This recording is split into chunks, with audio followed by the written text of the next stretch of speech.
जय श्री राम। मनुष्य का जब जन्म होता है तो उसके पास सांसें होती है, नाम नहीं होता है। और जब मनुष्य की मृत्यु होती है तब उसके पास नाम होता है, सांसें नहीं होती है। इस नाम और सांसें के बीच की यात्रा को जीवन कहते हैं। मैं एस्ट्रोलॉजर मदन मोहन लखोटिया मेरे यूट्यूब चैनल पर आप सबका एक बार पुनः हार्दिक स्वागत करता हूं। आज बात करेंगे सिंह राशि के बारे में। सिंह राशि सितंबर 2025 कैसा रहेगा। मैंने लिखा है 1 सितंबर 2025 से 30 सितंबर 2025 तक धन लाभ, शिक्षा, संतान, लव एंड रिलेशन और शेयर मार्केट से लाभ, भाग्य का साथ मिलेगा, विदेश से लाभ, शारीरिक पीड़ा, चिंता, व्यापार, दाम्पत्य जीवन चिंता वाला और चिंताग्रस्त और रोग इत्यादि। शनिदेव की अष्टम ढैया चल रही है। मेरे मोबाइल नंबर 9829911500। आइए विस्तार से चर्चा करते हैं। सिंह राशि, चंद्र कुंडली के अनुसार जिन लोगों की राशि सिंह बनती है उन लोगों को यह वीडियो समर्पित करता हूं। दोस्तों, सिंह राशि के स्वामी सूर्यदेव, और सूर्यदेव वर्तमान समय में आपकी कुंडली के लग्न में विराजमान है, अपनी ही राशि में। दोस्तों, सूर्यदेव को ग्रहों का राजा माना जाता है, लेकिन यहां पर सूर्यदेव अपनी ही राशि में ग्रहों के राजा होकर के बैठने के बावजूद भी कुछ करने में सक्षम नहीं है। ऐसा क्यों? क्योंकि सूर्यदेव के साथ में बुधदेव भी बैठे हैं, लेकिन केतुदेव विराजमान है। सूर्यदेव के साथ में केतुदेव विराजमान है, और केतुदेव सूर्यदेव की राशि में आने पर दृष्टि ग्रहण पैदा कर देते हैं, लेकिन यहां पर सूर्यदेव खुद आकर के बैठ गए, ग्रहण दोष हो गया, ग्रसित हो गए। सूर्यदेव चाहकर के भी कुछ करने में सक्षम नहीं है। इतना ही नहीं, सूर्यदेव पे राहुदेव की दृष्टि पड़ रही है। आप लोगों को याद होगा, जो सूर्य ग्रहण आता है, चंद्र ग्रहण आता है, किसकी देन है? राहुदेव की देन है। और राहुदेव की देन होने के कारण, राहुदेव की सप्तम दृष्टि पड़ने के कारण सूर्यदेव पावरलेस हो गए, ग्रसित हो गए। ग्रसित होने के कारण सिंह राशि के लोगों को किसी भी प्रकार से लाभ वाली पोजीशन का आभास कराने के संकेत प्राप्त नहीं हो रहे। केतुदेव क्या करेगा? केतुदेव यहां पर बहुत कुछ करेगा। सबसे पहले मैं यही कहूंगा, शारीरिक पीड़ा से ग्रसित करने का काम करेगा। मैं यह नहीं कह रहा हूं सबको सामना करना पड़ेगा, मैं यह कह रहा हूं कहीं ना कहीं अपना प्रभाव दिखाने का काम करेगा। चाहे बुखार आओ, आएगा, एक दिन के लिए आओ, आएगा। आप लोगों ने देखा होगा कि जब सूर्यदेव यहां आए तब से स्थितियों में कहीं ना कहीं तकलीफों का सामना ही करने जैसी स्थिति का आभास होता है, और रहेगा।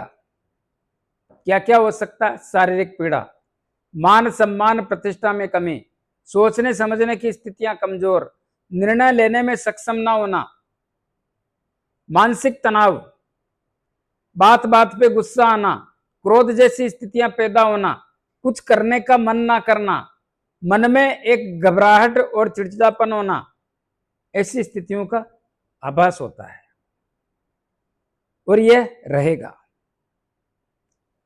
कुंडली का दूसरा भाव, मंगलदेव बैठे हैं बुधदेव के घर में। यहां पर मंगलदेव बुधदेव के घर में अच्छे परिणामों का संकेत नहीं देते हैं, लेकिन मंगलदेव यहां पर 13 सितंबर से कुंडली के तीसरे भाव में आ जाएंगे, यहां से निकल जाएंगे, और 15 सितंबर को इस भाव में, इस भाव के स्वामी अपनी उच्च राशि में बुधदेव आ जाएंगे। जैसे ही बुधदेव यहां पर आएंगे उसके बाद तो स्थितियां बदल जाएगी, लेकिन 13 सितंबर तक थोड़ा ध्यान रखें। धन को सोच समझ के खर्च करें। कुटुंब और परिवार के लोगों से मतभेद और मनभेद पैदा करेंगे। ऐसा क्यों करेंगे? क्योंकि बुधदेव और मंगलदेव मित्र नहीं है और शत्रु होने के कारण अपना धर्म निभाने का काम करेंगे मंगलदेव, जिसके कारण धन की आवक कमजोर होगी, संचय धन भी खर्च होगा। कुटुंब और परिवार के लोगों से रिश्ते नाते कमजोर होंगे। पैतृक संपत्ति का विवाद भी होगा। लेकिन 15 सितंबर 2025 को इस भाव में बुधदेव आ जाएंगे और 13 सितंबर को मंगलदेव कुंडली के तीसरे भाव में आ जाएंगे। क्या करेंगे? जैसे ही बुधदेव आएंगे इस घर की शोभा बढ़ा देंगे, क्योंकि ये बुधदेव की उच्च राशि है। यहां पर बुधदेव आते ही धन की आवक भी होगी, धन का लाभ भी होगा। आवक कैसे होगी? यहां पर बैठ करके धन की आवक तो करेंगे, धन भी आएगा, 100% आएगा। कम या ज्यादा यह बात अलग है। और इस भाव के स्वामी होने के कारण धन की वृद्धि भी करेंगे, इस बात में संदेह नहीं है, क्योंकि एकादश लाभ भाव के स्वामी भी बुधदेव हैं, तो धन की वृद्धि भी करेंगे। कुटुंब और परिवार के लोगों से रिश्ते नाते मजबूत करेंगे और पैतृक संपत्ति के विवाद भी हल करने जैसी स्थितियों का निर्माण करेंगे। करना ना करना आपके हाथ में है, लेकिन ग्रह अपना धर्म निभाएगा। तो जिन लोगों के गर्दन के ऊपर के हिस्सों में तकलीफ है, उसमें राहत देने का काम भी करेंगे। इसी प्रकार देखिए, कुंडली का तीसरा भाव, तीसरे भाव के और दसम भाव के स्वामी है शुक्रदेव। शुक्रदेव बैठे हैं कुंडली के 12वें भाव में। जब तक 12वें भाव में बैठे हैं तब तक खर्चों से संबंध बना के रखेंगे, लेकिन जैसे ही कुंडली के लगन में केतुदेव के साथ आके बैठेंगे, स्थितियां बदल देंगे। कहां के स्वामी है? तीसरे भाव के और दसम भाव के। क्या करेंगे? तीसरे भाव के स्वामी बुधदेव शुक्रदेव होने के कारण और शुक्रदेव लगन में बैठने के कारण तीसरे भाव से हम देखते हैं अविवाहित बच्चों का अफेयर, लव एंड रिलेशन। तो उनको मैं निवेदन करना चाहूंगा कि अविवाहित बच्चे विपरीत लिंग की तरफ आकर्षित होने का सिम्टम्स पैदा करेंगे और इसमें वृद्धि भी होगी, आगे भी बढ़ोगे। लेकिन मैं एक बात कहना चाहूंगा, जो भी करें सोच समझ के करें, क्योंकि तकलीफों का सामना करना ही पड़ेगा। क्यों करना पड़ेगा? शुक्रदेव कुंडली के लगन भाव में आएंगे, तीसरे भाव के स्वामी। लगन भाव में केतुदेव के साथ बैठेंगे और राहुदेव की दृष्टि पड़ेगी, और इस भाव पर भी राहुदेव की नवम दृष्टि पड़ रही है।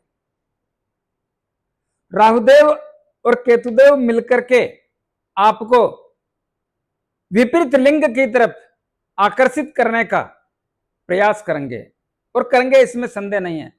लेकिन राहुदेव की नवम दृष्टि कुंडली के तीसरे भाव पर शुक्रदेव के घर पर पड़ने से कहीं न कहीं आपकी या आपके जिसके साथ में आप जुड़ रहे हैं उनकी मति भ्रमित करके आपको तकलीफों का सामना कराने का संकेत पैदा करेंगे। राहुदेव पाप ग्रह, क्रूर ग्रह, छलिया ग्रह और मति भ्रमित करके परिणाम बदलने वाला ग्रह है। तो इस बात का ध्यान रखें, कहीं ना कहीं छोटी सी परेशानी बहुत बड़ा कारण बन सकती है, छोटी सी लापरवाही बड़ी तकलीफ का सामना करा सकती है। इस बात का ध्यान रखें तो आपके लिए बेहतर रहेगा। और यहां पर भी शुक्रदेव इस भाव के स्वामी होने के कारण और शुक्रदेव लगन में केतु के साथ बैठने के कारण और राहुदेव की सप्तम दृष्टि पड़ने के कारण कर्म और कैरियर के क्षेत्र में कुछ ऐसा होगा कि आपकी मति भ्रमित होने के संकेत बनेंगे। कब से? 15 सितंबर 2025 से। क्या हो सकता है? कर्म और कैरियर के क्षेत्र में आप बदलाव करने का प्रयास करने की स्थितियों का आभास कराने के संकेत पैदा करेंगे। मन करेगा, मजा नहीं आ रहा है, स्थान परिवर्तन करें, मन करेगा बॉस लोगों से संबंध ठीक नहीं है, साथ में काम करने वाले लोग राजनीति कर रहे हैं, यहां से स्थान परिवर्तन करते हैं, क्योंकि यहां पर पैसा भी नहीं बढ़ रहा है, ना प्रमोशन हो रहा है, ना ट्रांसफर हो रहा है, ये लोग तो कुछ बोल ही नहीं रहे हैं, सिम्टम्स दिख नहीं रहे हैं, हमको स्थान परिवर्तन करना चाहिए। दोस्तों जो भी करें सोच समझ के करें, मैं बार बार कह रहा हूं, ये आपकी मति भ्रमित करेंगे दोनों, और रावदेव की भूमिका ज्यादा होगी, जिसके कारण आपको कुछ समय के लिए अच्छा लग सकता है, लेकिन परिणाम अच्छे नहीं आएंगे। स्थान परिवर्तन करें तो सोच समझ के करें, परिणाम अच्छे नहीं आएंगे, ये अपना प्रभाव दिखाएंगे, आपकी मति भ्रमित करेंगे और उलझनों वाले रास्ते पर आगे बढ़ाने का काम करेंगे। इस बात का ध्यान रखें। कुंडली का चौथा भाव किसका होता है? परिवार का होता है, कुटुंब का होता है, सुख का होता है, माता का होता है, भूमि भवन जायदाद का होता है। और इस भाव के स्वामी मंगलदेव 13 सितंबर को आपकी कुंडली के तीसरे भाव में आएंगे। तीसरे भाव में आने से इस भाव से 12वां मंगल हो जाएगा, चौथे भाव से 12वां मंगल हो गया ना। 12वां मंगल होने के कारण इस भाव में कुछ परेशानियां पैदा होगी। क्या परेशानियां पैदा होगी? परिवार के सुख में कमी, परिवार के सुख में कमी जैसे संकेत देखने को मिलेंगे। कब से? 13 सितंबर से। और 13 सितंबर के यहां पर आते ही यहां पर 12वां मंगल हो जाएगा, तो परिवार के सुख में कमी, परिवार के सुख में कमी के साथ साथ एक तनाव, एक असामान्य तनाव रहेगा। दूसरा, माता से संबंध कमजोर, माता की सेहत कमजोर और माता के कारण परेशानी। भूमि भवन मकान दुकान जमीन जायदाद लेने में बेचने में तकलीफें, क्योंकि इस भाव के स्वामी कुंडली के तीसरे भाव में इस भाव से 12वां होने के कारण ऐसी तकलीफों का आभास।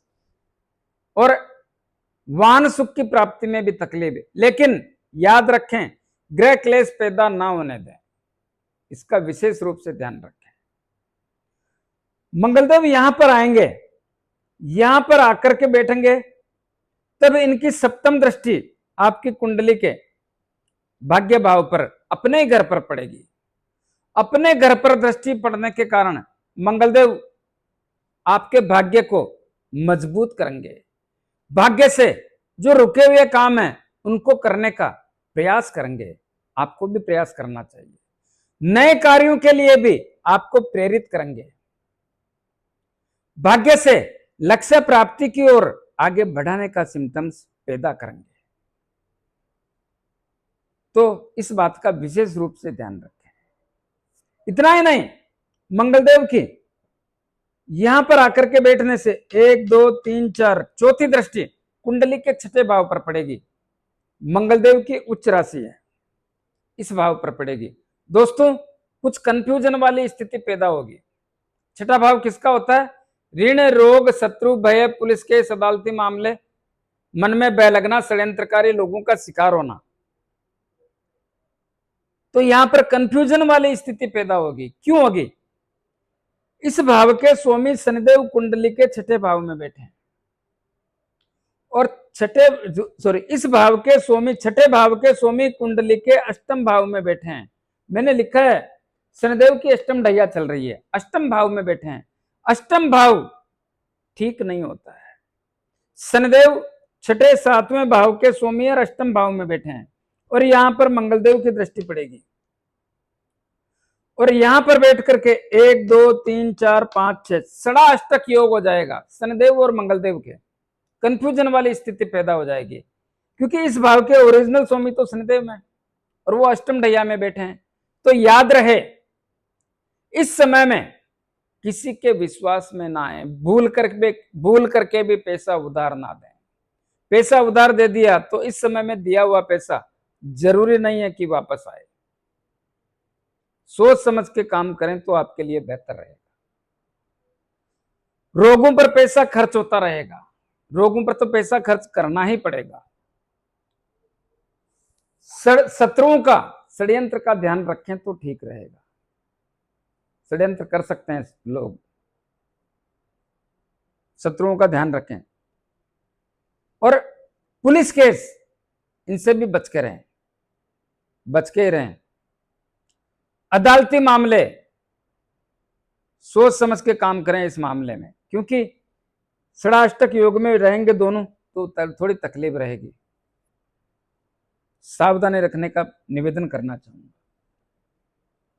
कुंडली का पंचम भाव, पंचम भाव किसका होता है? संतान का। दोस्तों याद रखें यह बात, सितंबर का महीना आपके लिए टॉप एंड बेस्ट है। संतान की तमाम चिंताएं दूर होने के संकेत देखने को मिल रहे हैं। संतान के कारण जो भी चिंताएं दूर होगी। शिक्षा के क्षेत्र में देखिए, शिक्षा में भी एक नई बात बता रहा हूं। शिक्षा प्राइमरी से लेकर के हायर एजुकेशन तक आपका टॉप एंड बेस्ट रहने के संकेत देखने को मिल रहे हैं। हायर एजुकेशन यहां से देखी जाती है, तो यहां पर मंगलदेव की दृष्टि पड़ेगी और यहां पर देवगुरु बृहस्पति की दृष्टि पड़ रही है। दोनों ग्रहों की अपने अपने घर पर दृष्टि पड़ने के कारण दोनों ही ग्रह शिक्षा के क्षेत्र में नए आयाम बनाने के संकेत दे रहे हैं।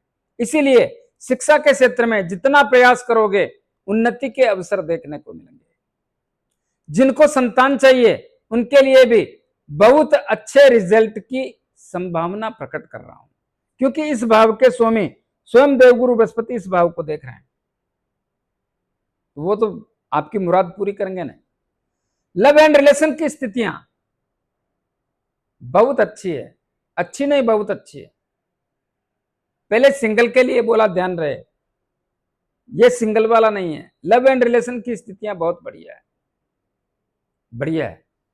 और अचानक धन प्राप्ति भी होने के योग बनेंगे और शेयर मार्केट से धीमी गति से काम करने पर लाभदायक स्थितियों का यह आभास होता है। छठे भाव की हम बात कर चुके। सप्तम भाव, सप्तम भाव के स्वामी में भी शनिदेव हैं और शनिदेव अष्टम ढैया में बैठे हैं। लेकिन सप्तम भाव में एक तकलीफ और है, सप्तम भाव में राहुदेव बैठे हैं। राहुदेव पाप ग्रह, क्रूर ग्रह, छलिया ग्रह, अमर्यादित ग्रह, मति भ्रमित करके परिणाम बदलने वाला ग्रह। सप्तम भाव व्यापार और दांपत्य जीवन का होता है, दोनों में तकलीफ है। दांपत्य जीवन में किसी भी प्रकार से व्यवधान पैदा ना होने दें, तकरार और तनाव से बचें, जीवन साथी से संबंधों को बनाकर रखने का प्रयास करें, छोटी छोटी बातों को तूल देने का प्रयास ना करें। अगर आप ऐसा करोगे तो राहुदेव की चलेगी, आपकी नहीं चलेगी। अगर आप अपने आप को कंट्रोल में रखोगे तो आपकी चलेगी, राहुदेव की नहीं चलेगी। आपको सोचना है किसकी चलना है। कोई बात है तो बैठ के समाधान करें, अन्यथा आपके रिश्तों में कड़वाहट बढ़ेगी, तनाव बढ़ेगा, तकरार बढ़ेगा, दूरियां बढ़ेगी, रिश्ते कमजोर हो जाएंगे, एक दूसरे से दूर हो जाओगे, कोर्ट कचहरी जैसी स्थितियां पैदा हो जाएगी। दूसरा, इन सबसे बच के रहें। जीवन साथी के स्वास्थ्य का ध्यान रखें, क्योंकि इस भाव में शनिदेव का घर है और राहुदेव बैठे हैं और राहुदेव का काम यही है। इसीलिए निवेदन करना चाहूंगा, जीवन साथी के स्वास्थ्य का ध्यान रखें। जिन लोगों का विवाह शादी संबंध करना है और उनका सगाई हो गया है, उनको निवेदन करना चाहूंगा, बहुत सावधानी से समय को व्यतीत करें, अन्यथा राहुदेव व्यवधान करके संबंधों में तनाव और तकरार पैदा कर देगा। तो सावधानी रखने की आवश्यकता है। व्यापार के मामले में, व्यापार का घर भी यही है, व्यापार के मामले में सावधानी रखें। व्यापार छोटा हो या बड़ा उससे मतलब नहीं है। जो भी सिंह राशि के लोग हैं, चंद्र कुंडली के अनुसार उनको व्यापार के कारण तकलीफों का सामना करना पड़ रहा है और आगे भी करना पड़ेगा। तो मैं साफ शब्दों में कह रहा हूं कि थोड़ा सावधानी रखें। व्यापार आपके पास जैसा भी है, सबसे पहले निवेदन करना चाहूंगा, जो लोग माल उधार बेचते हैं उनको सोच समझ के व्यापार करना चाहिए। जिन लोगों के पास स्टाफ है उन लोगों को निवेदन करना चाहूंगा, अपने स्टाफ पे नजर रखना चाहिए, अपने ग्राहकों से संबंधों को बनाकर रखना चाहिए। बहुत सारी चीजें व्यापार में, नया व्यापार करने से बचना चाहिए, पार्टनरशिप के व्यापार से बचना चाहिए। तो जो भी करें सोच समझ के करें तो आपके लिए बेहतर रहेगा। अष्टम भाव में शनिदेव बैठे हैं। स्वयं एवं परिवार के लोगों में रोग पैदा करके रोगों पर धन खर्च कराने का काम करेंगे, इस बात में संदेह नहीं है। दूसरा, ससुराल पक्ष से संबंधों को खराब करने का काम करेंगे।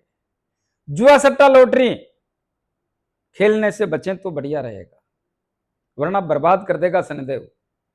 जो लोग एस्ट्रोलॉजी करते हैं, अनुसंधान का काम करते हैं, वैज्ञानिक काम करते हैं, उन लोगों को निवेदन करना चाहूंगा थोड़ा सावधानी रखें। शनिदेव रहस्यमय चीजों के बारे में आपको प्रेरित करेगा। रहस्यमय चीजें, जैसे एस्ट्रोलॉजी रहस्यमय चीज है, रहस्यमय तमाम चीजों की ओर आकर्षित करेगा। प्रयास ना करें उधर जाने का, क्योंकि यह धन खर्च करवाएगा उधर जाते ही, तो बचने का प्रयास करें। भाग्य साथ देगा। नौकरी के क्षेत्र में मैंने बताया ना, विश्वास ना करें, जांच करें। विश्वास करोगे तो धोखा हो जाएगा। क्यों होगा धोखा? क्योंकि इस भाव के स्वामी शुक्रदेव यहां पर आकर बैठेंगे। इस भाव पर शनिदेव की तीसरी दृष्टि पड़ रही है और शनिदेव अष्टम ढैया में चल रहे हैं, और शुक्रदेव पर राहुदेव की दृष्टि पड़ेगी। मति भ्रमित करेंगे, मति भ्रमित करके लालसा बढ़ाएंगे, लालसा बढ़ा करके छलांग लगाने का प्रयास करवाएंगे। जैसे ही आप अपना काम करेंगे वैसे ही राहुदेव मति भ्रमित करके एक परेशानी पैदा कर देंगे। जो भी करें सोच समझ के करें। लाभ के अवसर बहुत अच्छे और मजबूत हैं। देवगुरु बृहस्पति बैठे हैं, लाभ तो आएगा। कितना आता है आपके भाग्य की बात है। हाँ, वो लोग जो बड़े भाई भाभी चाचा ताऊ हैं, उनसे भी रिश्ते मजबूत होंगे। कुंडली का 12वां भाव विदेश और खर्च का होता है। इस भाव के स्वामी चंद्रदेव हैं। किसी भी पाप ग्रह की दृष्टि नहीं है। जो लोग विदेश में रहते हैं थोड़ा सावधानी के साथ काम करें। सावधानी क्यों बोल रहा हूं? अष्टम ढैया चल रही है। सावधानी के साथ काम करें तो उन लोगों के व्यापार, नौकरी और शिक्षा ग्रहण करने के क्षेत्र में स्थितियां थोड़ा ठीक रहेगी। बाकी लोगों के लिए यात्राओं के योग बन सकते हैं। धार्मिक, पारिवारिक, देश विदेश की किसी भी व्यापारिक यात्राओं के योग बन सकते हैं, और यात्राओं के योग बन सकते हैं। अच्छे कामों में पैसा लगने के योग बन सकते हैं। नुकसान वाली बात नहीं है, ऐसा योग बन रहा है। तो थोड़ा सावधानी रखने की आवश्यकता पर जोर दूंगा तो ठीक रहेगा, क्योंकि जो भी मैंने बताया सोच समझ के बोला है दोस्तों। इसका पालन करने का प्रयास करें। इसको कम करने का या अपने आप को ठीक रखने का प्रयास कैसे करें? दोस्तों एक बात याद रखें, राहुदेव हो, चाहे केतुदेव हो, चाहे शनिदेव हो, चाहे मंगलदेव हो, सब हनुमान जी की आराधना से कमजोर पड़ते हैं। कलयुग में केवल एक ही देव है जिनके नाम से ही बहुत बड़ी जान आ जाती है, और उनका नाम है हनुमान जी। प्रतिदिन हनुमान जी की कम से कम 5, 7, 11 हनुमान चालीसा का पाठ करें। हनुमान जी के दर्शन करें। मंगलवार शनिवार हनुमान जी के लाल गुलाब के पुष्प चढ़ाएं। 6 महीने में एक बार हनुमान जी के सिंदूर का चोला गाय के घी में जरूर करें, जरूर करें। आपको तो करना चाहिए। अष्टम ढैया चल रही है। दूसरा, अष्टम ढैया चल रही है। प्रत्येक शनिवार को शनिदेव के मंदिर में जाकर के मूर्ति पे थोड़ा तेल चढ़ाएं, दीपक करें। 10-20 रुपए की तेल की जलेबी जरूरतमंद लोगों में वितरण करें। अपने राइट हैंड की मिडिल फिंगर में एक शनि मुद्रिका धारण करें। किसको कहते हैं शनि मुद्रिका? घोड़े के पांव में जो नाल लगती है उसके लोहे की अंगूठी, या समुद्र में चलने वाले जहाज के लोहे की अंगूठी बना करके उसको शनिदेव के 19,000 मंत्रों से अभिमंत्रित करके शनिवार को संध्या काल में उसको धारण करें तो बेहतर रहेगा। राहुदेव के लिए पक्षियों को दाना पानी की व्यवस्था करें, और केतुदेव के लिए कुत्तों को रोटी, ब्रेड, बिस्किट खिलाएं, दूध पिलाएं। देवगुरु बृहस्पति की कृपा पाने के लिए, संतान की चिंता दूर करने के लिए, लव एंड रिलेशन को मजबूत करने के लिए, शिक्षा के क्षेत्र में उन्नति करने के लिए, शेयर मार्केट से लाभ लेने के लिए प्रतिदिन गौ माता को गुड़, रोटी और चारा खिलाएं। तो दोस्तों कैसा लगा मेरा वीडियो? ज्यादा से ज्यादा लोगों में भेजें। लाइक, अनलाइक जो भी आपको करना करें, कमेंट्स अवश्य दें और सब्सक्राइबर्स करने की कृपा करें। धन्यवाद। जय श्री राम।